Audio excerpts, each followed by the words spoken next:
Bonjour à tous, je me réjouis de nouveau d'être parmi vous et de partager à nouveau la manne fraîche. Dans la parole, Dieu il est dit que dans 2 Corinthiens 5, verset 17, si quelqu'un est en Christ, il est une nouvelle création. Les choses anciennes sont passées. Voici, toutes choses sont devenues nouvelles. La question est, qu'est-ce qui est devenu nouveau? Et c'est une bonne question, c'est que l'Esprit de Dieu est venu dans notre esprit. Dieu nous a donné un cœur nouveau, il a ôté notre cœur de pierre et il a mis un cœur de chair et il a mis son esprit en nous. Nous sommes une nouvelle créature.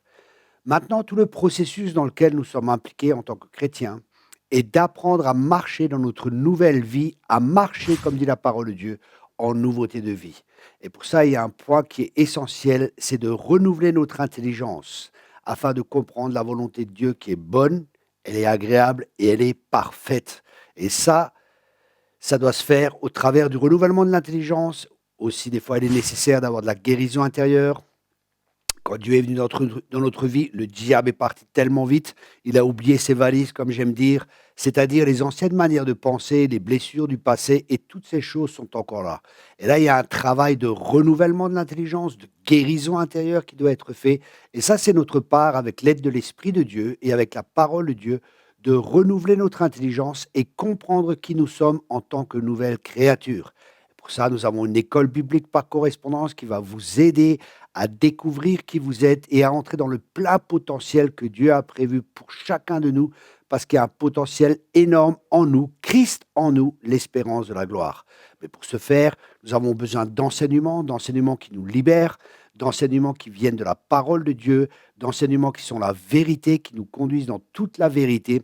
Et après, c'est à nous de nous conformer, d'accepter ces vérités et de rejeter les mensonges qui ont été placés avant notre conversion dans notre vie, qui peuvent provenir de traditions, qui peuvent provenir de nos familles, qui peuvent provenir de différentes sources et qui risquent d'influencer notre marche chrétienne et de nous bloquer et de bloquer le potentiel de Dieu qui est en nous.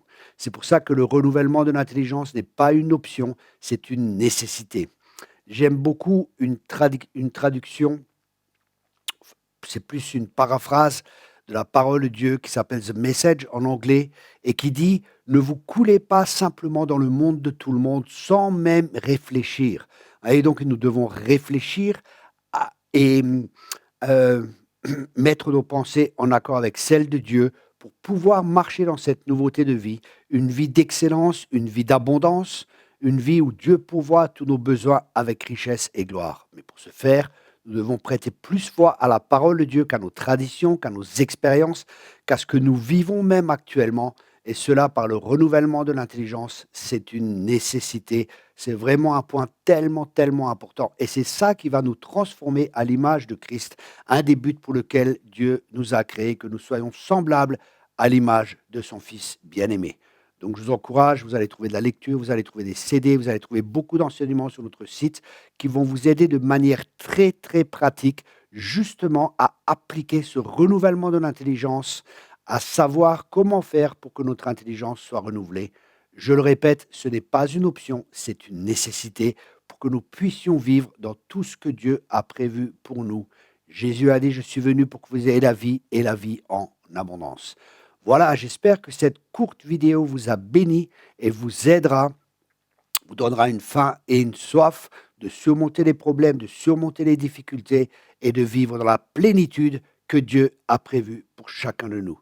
Soyez tous abondamment bénis. Bonne journée. Inscrivez-vous sur notre lettre de nouvelles. Inscrivez-vous sur YouTube. On a aussi des pages Facebook. Allez-y, je partage fréquemment différentes choses qui vont vous édifier, vous consoler, vous guérir, vous restaurer, et le tout avec pour but que vous soyez semblables à l'image de Jésus-Christ. Bonne journée, soyez tous abondamment bénis. Au revoir.